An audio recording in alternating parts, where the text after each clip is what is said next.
Paddy Pimblett bilang Arman Tsarukyan sangat tidak layak untuk mendapatkan title shot. Yaps, itu dikatakan oleh fighter kesayangan Dana White asal kota klub kesayangannya Dr. Tirta, yaitu Paddy Pimblett. Fighter yang akan dijadwalkan melawan Justin Gaethje bulan depan dalam perebutan sabuk interim UFC lightweight ini ditanya oleh wartawan bagaimana pandangan Paddy terhadap sosok Arman Tsarukyan.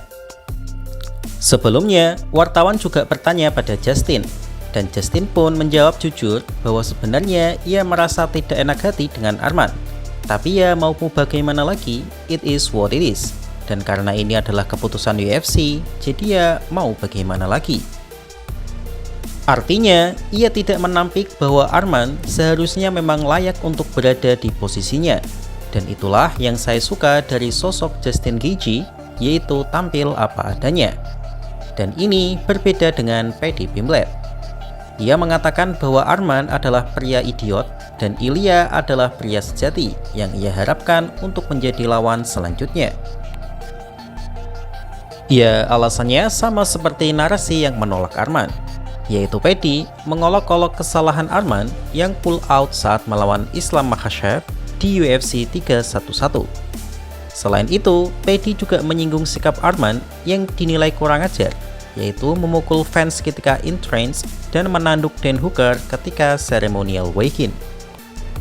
Dari sisi statistik pun, Paddy sama sekali tidak terkesan dengan Arman, yaitu hanya mengalahkan Dan Hooker yang dinilai tidak memiliki ground game dan mengalahkan Dariush yang tampak sudah sangat tua, ya meskipun sebenarnya saat itu tidak tua-tua banget sih. Tapi memang tampangnya Dariush sangat tua. Selain itu, Paddy juga menilai Arman sebenarnya kalah dari Charles Oliveira, dan itu memang laga yang kontroversial karena memang banyak yang percaya Oliveira menang. Jadi secara umum, Paddy menilai ia dan Gaethje lebih layak untuk gelar interim dibandingkan Arman. Lalu apakah klaim dari Paddy ini sudah benar? Ya, tentu saja ada benarnya, terutama tentang kesalahan Arman yang pull out H-1 sebelum event UFC 311. Itu memang kesalahan fatal sih, dan pasti akan diungkit terus untuk mencari lubang Arman. Pull out dari H-1 memang sangat berpotensi merugikan UFC, karena tiket sudah terjual tapi main event terancam batal. Karena itu, Dana White memang sempat marah pada Arman Tsarukyan. Kedua, memang sikap Arman yang kadang temperamen dan terpancing emosi, seperti memukul fans yang sebenarnya itu tidak perlu dilakukan. Kalau di luar pertandingan, oke lah masih bisa dimengerti. Tapi ini di sekitar arena oktagon, jadi ya memang kurang wise. Tapi tidak sepenuhnya apa yang disampaikan Paddy benar, terutama jika dibandingkan dengan dirinya sendiri. Misalnya, ia mengecek Arman yang menang dari Dariush yang tampak tua.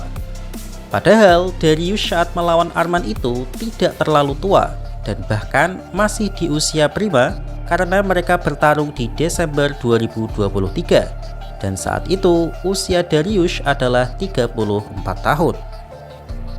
Dan Paddy perlu sedikit introspeksi sih, karena yang dikalahkannya lebih tua dari itu, yaitu Bobby Green, Michael Chandler, dan Tony Ferguson yang usianya mendekati paruh baya. Apalagi nanti lawannya juga kembali tua, yaitu Justin Gaethje yang sudah berusia 37 tahun. Selain itu, Paddy juga menyinggung kemenangan kontroversial Arman atas Oliveira. Tetapi faktanya itu adalah hasil yang adil untuk aturan UFC.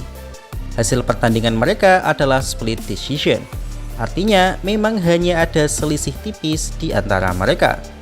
Secara pertandingan, memang banyak yang bilang Charles menang karena ia melancarkan 4 kali percobaan submisi dan 2 di antaranya adalah submisi yang sangat dalam. Tapi dalam aturan UFC, umumnya percobaan submisi tanpa ground control tidak mendapatkan poin lebih, dan memang faktanya Charles tidak mendapatkan 1 takedown pun. Sementara Arman sendiri mencatatkan 2 takedown atas Charles serta 49 significant strike dibandingkan Charles yang hanya 19. Jadi memang Arman secara fair menang dari Charles, kecuali jika ancaman submisi dinilai layaknya knockdown barulah Charles bisa menang poin atas Arman. Namun terlepas dari itu semua, Paddy sendiri malah memiliki kontroversi yang lebih parah, yaitu kemenangannya atas Jared Gordon. Secara official, Paddy menang unanimous decision 29-28. Tetapi jika teman-teman menonton pertandingannya, maka mungkin kalian akan mencapai kesimpulan berbeda. Lihat saja statistiknya. Paddy memang unggul di significant strike, tapi selisihnya hanya 3 strike. Sedangkan Jared Gordon juga mendaratkan 3 takedown, lebih dari 6 menit ground control, dan mendominasi Paddy di bawah. Bahkan di antara puluhan media dan pengamat, mereka menilai di media scores hanya 1 orang saja yang memenangkan Paddy. Joe Rogan sendiri shock berat ketika mendengar keputusan juri lewat Bruce Buffer.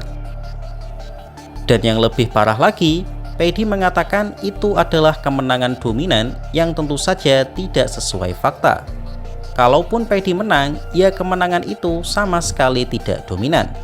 Dan menempatkan hasil kontroversi melawan Jared Gordon tentu grade-nya lebih rendah dibandingkan kontroversi melawan Charles Oliveira. Jadi ya, argumen Paddy tersebut saya rasa murni untuk meyakinkan dirinya sendiri supaya dianggap layak. Dan faktanya memang banyak yang menilai Arman Tsarukyan lebih layak dibandingkan Paddy Pimblett. Lalu apakah menurut teman-teman argumentasi Paddy tersebut on point? Bagaimana menurut kalian? Dana White bilang Arman Tsarukyan tidak jadi layak memperebutkan sabuk. Yaps, itu dikatakan langsung oleh sang presiden UFC, Dana The Big Boss White. Dalam wawancara terbarunya, ia mengatakan bahwa memang sudah sewajarnya Arman tidak layak memperebutkan sabuk karena ia telah melakukan kesalahan fatal dengan pull out di hari H pertandingan main event. Dana menilai itu adalah kesempatan emas bagi seorang fighter, namun karena gagal memotong berat badan, maka Arman menarik diri dan Dana memang sangat kecewa akan hal itu. Namun yang menjadi pertanyaannya adalah, di beberapa waktu lalu, Dana White sendiri sudah mengatakan bahwa kesalahan Arman sudah dibayar tuntas dengan mau menjadi backup fighter untuk Topuria versus Charles Oliveira. Ditambah lagi, Arman sudah membuktikan kualitasnya dengan menang atas Dan Hooker di UFC Qatar bulan November lalu. Jadi sebenarnya posisi Arman di sini sudah sangat tepat untuk memperebutkan sabuk kelas ringan. Sama seperti Michael Chandler yang menjadi backup fighter untuk Khabib versus Justin Gaethje, kemudian menang 1 kali lalu mendapatkan title shot. Caio Borralho yang menjadi backup fighter Khamzat versus DDP seharusnya juga bisa mendapatkan title shot, tapi sayang Imavov berhasil mengalahkannya. Karena itu, banyak fighter dan pengamat bersimpati pada Arman tentang ketidakadilan ini. Mulai dari Islam Makhachev, TJ Dillashaw, hingga Daniel Cormier yang notabene-nya bekerja di UFC sebagai komentator ikut mengkritik bosnya sendiri. Bahkan Justin Gaethje yang notabene-nya diuntungkan atas kasus ini secara implisit juga mengatakan bahwa ia merasa nggak enak pada Arman. Justin mengakui bahwa Arman sangat berbahaya dan seharusnya sudah layak untuk mendapatkan title shot.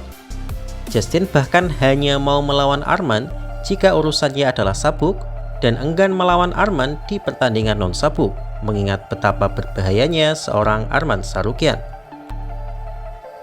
Namun, ya ini adalah UFC, di mana pasti ada beberapa hal yang dikorbankan untuk mendapatkan cuan yang lebih banyak. Karena tidak bisa dipungkiri, tujuan utama industri adalah menghasilkan uang sebanyak-banyaknya. Ini adalah perusahaan Amerika, jadi ya unsur kapitalis sangat melekat di sini.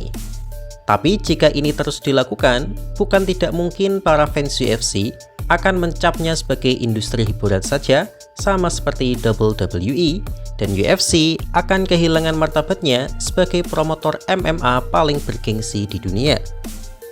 Dana White sendiri juga tidak bisa secara langsung menjawab pertanyaan wartawan dan malah menjawab dengan statement yang tidak mengandung jawaban dengan mengatakan Arman pasti paham akan hal ini, yang realitanya Arman juga tidak paham tentang match up Justin versus Paddy. Jadi bagaimana menurut kalian?